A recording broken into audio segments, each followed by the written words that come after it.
For our Emerging Models presentation, we interviewed Family Services of Northwestern Pennsylvania. My name is Brandy Brendel. I'm Megan Heslop. And I'm Haley Richards. Family Services' origins begin on February 4th, 1882, where a total of 8 people wanted to take the necessary steps to establish a charitable organization. The goal was to provide assistance to help those struggling to become self-sufficient and independent. In 1936, the organization began to provide services to neglected children. The organization continued to expand, maintaining 3 departments, one being the Child Parent Department, one the Traveler's Aid Department, however this was discontinued in the 1970s, and finally the Legal Aid Department. In 1941, it became the Family and Child Service of Erie. In 1983, this organization merged with other associations in Erie, including Big Brothers and Big Sisters of Erie County. This was when this organization became known as Family Services. In 1987, a satellite office was opened in Crawford County, and in 2009, an office opened in Mercer County. The Family Services of Northwestern Pennsylvania is located on Peach Street here in Erie, PA. Their mission statement is to strengthen families, transforming lives.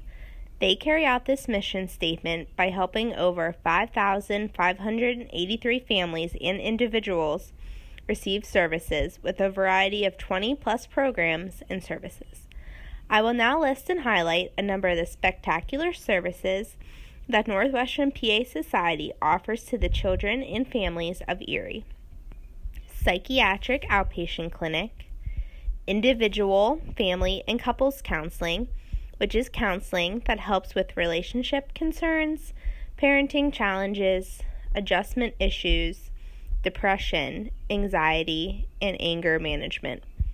Trauma-focused cognitive behavioral therapy, which is an evidence-based treatment intervention program that helps children ages 4 to 18 years old and their families help overcome family loss, violence, sexual, physical, or emotional abuse, bullying, or life-threatening illness or injury, and how to correctly manage how they react to these life changes and cope with the emotional trauma derived from this.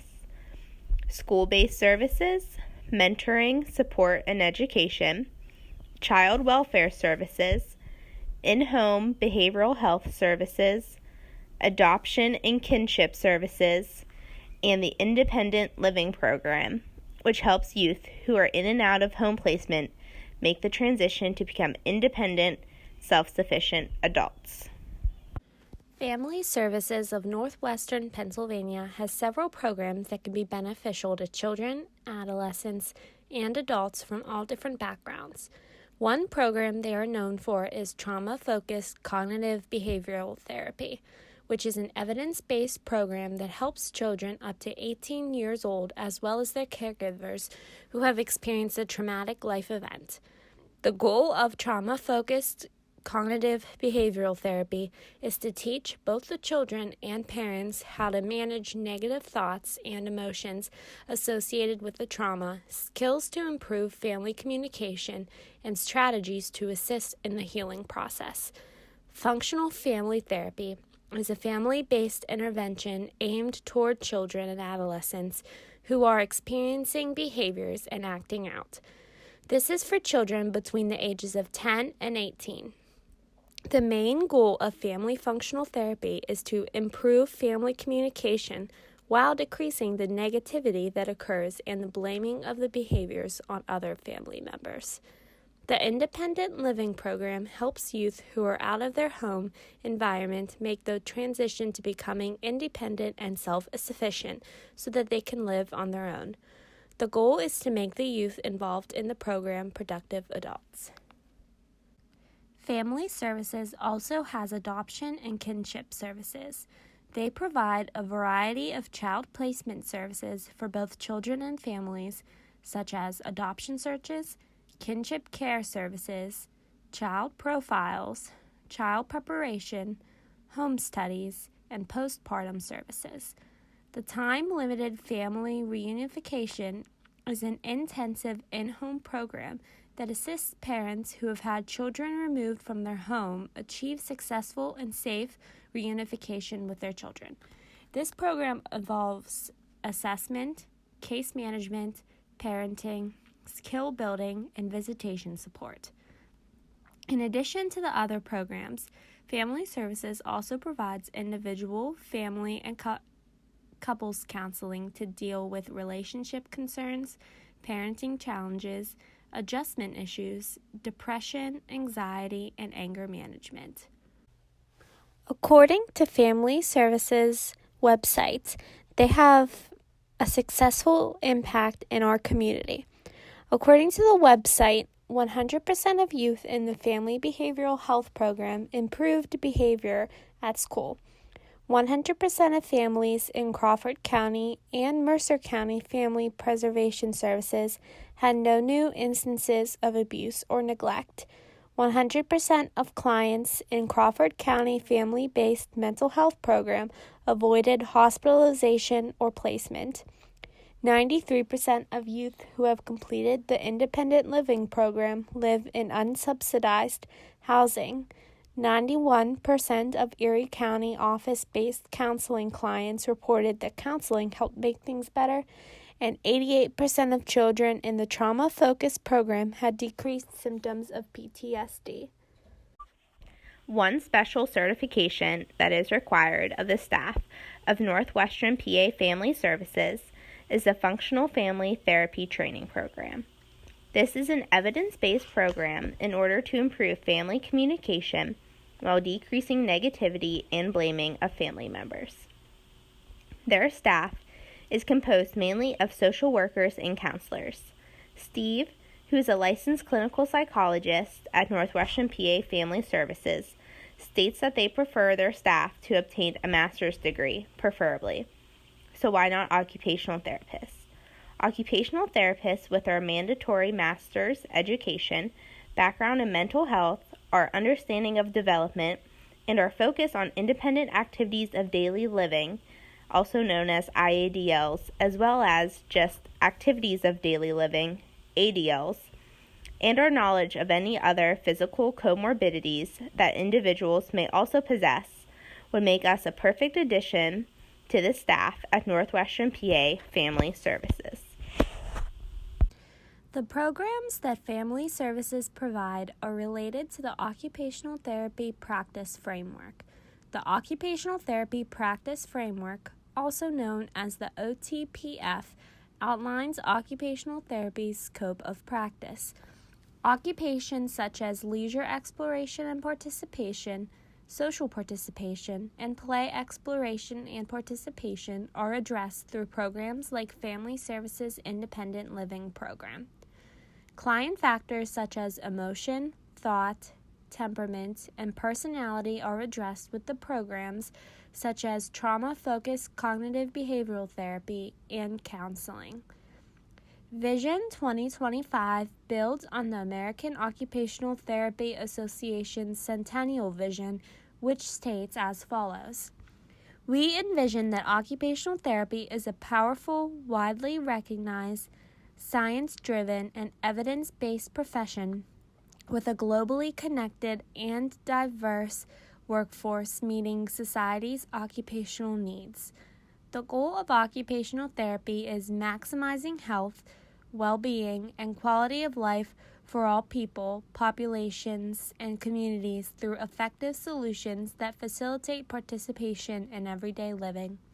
Since the goal of Family Services is to strengthen families and transform lives, this relates to OT's goal of increasing quality of life for all people and communities. A program an occupational therapist could implement at this facility is an occupations group. This group could be attached to the independent living program for the children aging out of the foster care system to teach them about and help them perform different occupations needed for living life independently. In our practice framework, occupations are described as various kinds of life activities in which individuals, groups, or populations engage including activities of daily living, instrumental activities of daily living, rest and sleep, education, work, play, leisure, and social participation. As occupational therapists, we work to help individuals gain independence when performing occupations that are necessary and meaningful to them.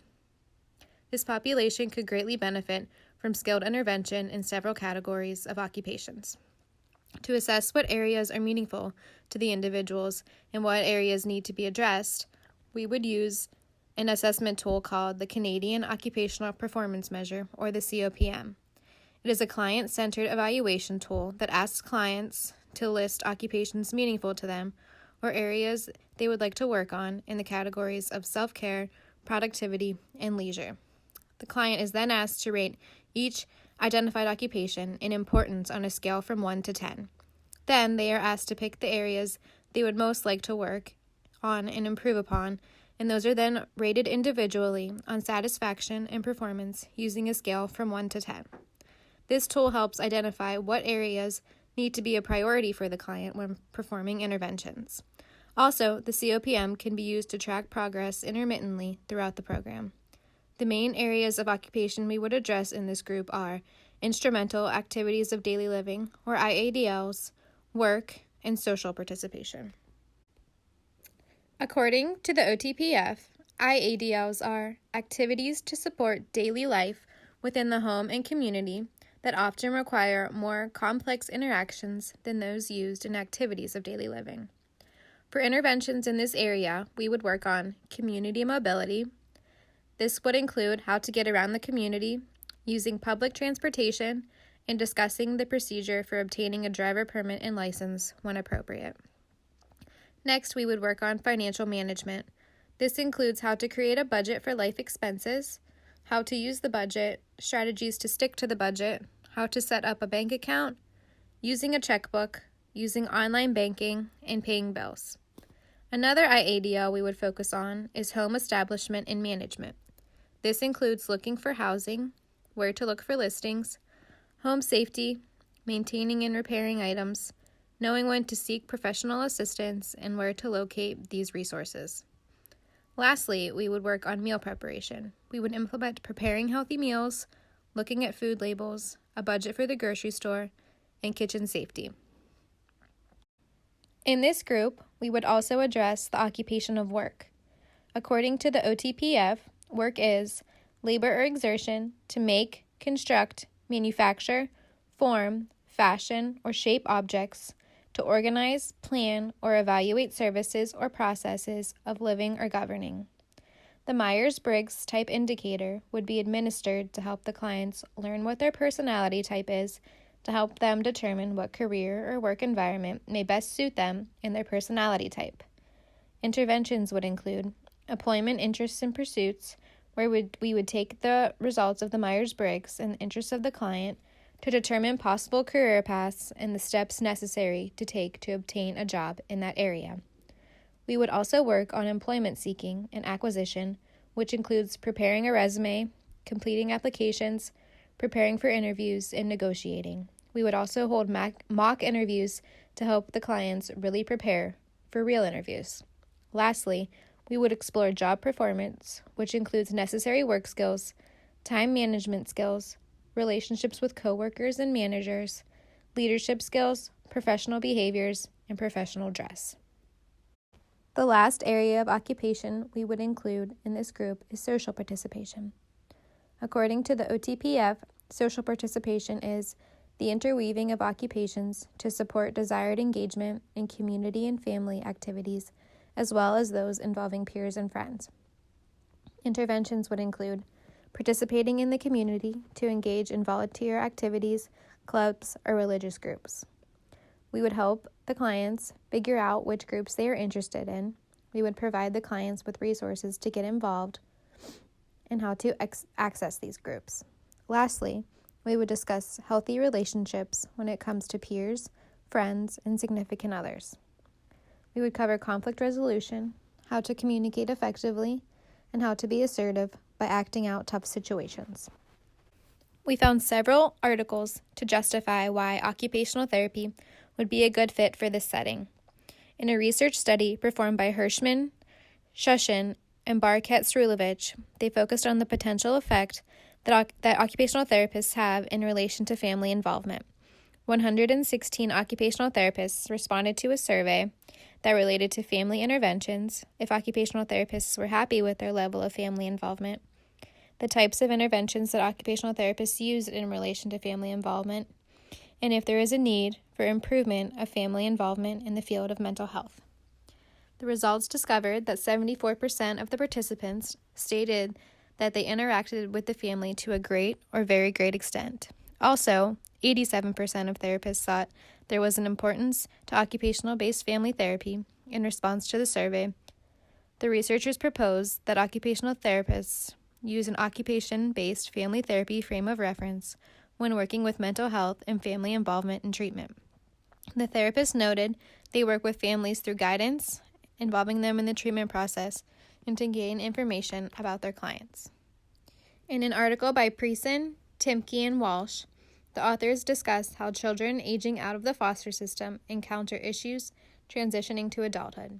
It was found that 32% of surveyed teens leaving the foster system felt they were not at all prepared to obtain a job, and 31% felt they were not prepared to find housing. These children can greatly benefit from engaging in occupations aimed towards living life independently, engaging in the community, obtaining a home, and finding work. The authors state how occupational therapists are equipped to address mental health issues and the skills needed to live independently. Occupational therapists working with children in the foster care system is an emerging practice area, and community and home interventions can be used. The authors list living skills, work, and social participation as areas occupational therapists can and should address while working with children aging out of the foster system. In an article by Paul Ward and Lambden Padavina, the authors explored the role of occupational therapists in helping children who are aging out of the foster system transition to life independently. These children are at a higher risk of not developing the skills needed to live independently due to not having stable role models to model these skills. Many states offer independent living programs but do not hire adequate staff trained to teach these skills to the children. According to the authors, occupational therapy is based on the understanding that meaningful occupations and activities, with their inherent power to maintain, restore, and transform one's sense of competency, are fundamental to health and well-being. Individuals working with and running these programs need to have a thorough understanding of occupation-based learning. Occupational therapists would be the ideal candidates to hold these positions due to their ability to provide client-centered interventions, striving to promote independence, and having the knowledge to address activities of daily living, instrumental activities of daily living, work skills, social skills, and mental health. As with any business, funding is needed. Now, occupational therapists would be able to bill similar to the way that the counselors or psychologists bill, but we decided to explore other finance options in order to better fund our potential group that we could implement. The U.S. Department of Health and Human Services has multiple grants available to fund programs all across the U.S. Upon searching the U.S. Department of Health and Human Services, I discovered the sector of the Administration for Children and Families, also known as ACF. Now, ACF offers funding towards programs that serve family and children. They aim to promote the economic and social well-being of families, children, individuals, and communities to profit and nonprofit organizations.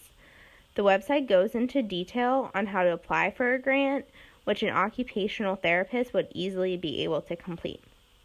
I believe our group that we wish to implement would fall under the domain of this grant. This grant could easily use to buy supplies for our group and hopefully broaden it to a larger audience. One thing we learned is that families throughout Erie are in need of mental health treatment and have limited options to seek treatment. People who are suffering need more than just counseling. We think it is very beneficial to children, adolescents, and parents that family services offer a wide range of programs that could benefit families of all different backgrounds and different needs. Occupational therapy could fit right in with the programs that family services offer. Occupational therapists can provide assistance with families whose rules and routines and rituals are affected from things like trauma and children's behaviors, as well as to teach adolescents necessary occupational skills so that they can be successful and independent in their day-to-day lives, as well as increase self-sufficiency and independence. We would like to thank you for listening to our presentation. If there are any questions about our presentation, family services, or occupational therapy's possible role in family services, please let us know. Thank you.